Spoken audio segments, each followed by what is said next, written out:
अस्सलामुअलैकुम। अल्लाह रब्बुल आलमीन की पाक ज़ात से दुआ है कि अल्लाह रब्बुल आलमीन आपको हम सबको अपनी पनाह में रखे, अपनी हिफाजत के हिसार में रखे। आमीन या रब्बुल आलमीन। आज का वाक़या अहले बैत की हुर्मत से मुताल्लिक़ है। एक दफ़ा हज़रत इमाम शाफ़ई रहमतुल्लाह अलैह दर्स दे रहे थे। दौरान दर्स आप कई बार खिलाफ़ मामूल उठे और बैठे।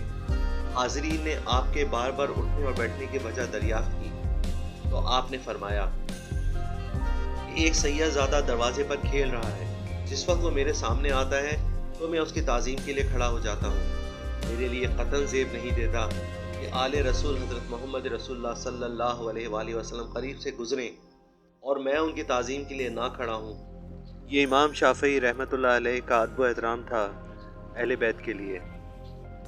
अगर आपको मेरी वीडियो पसंद आई हो तो चैनल को सब्सक्राइब कर लीजिए, बेल आइकन को क्लिक कर दीजिए ताकि आने वाली वीडियोस आप तक पहुंच सकें। और हाँ, दोस्तों से शेयर करना ना भूलें। जज़ाकल्लाह। अल्लाह हाफ़िज़।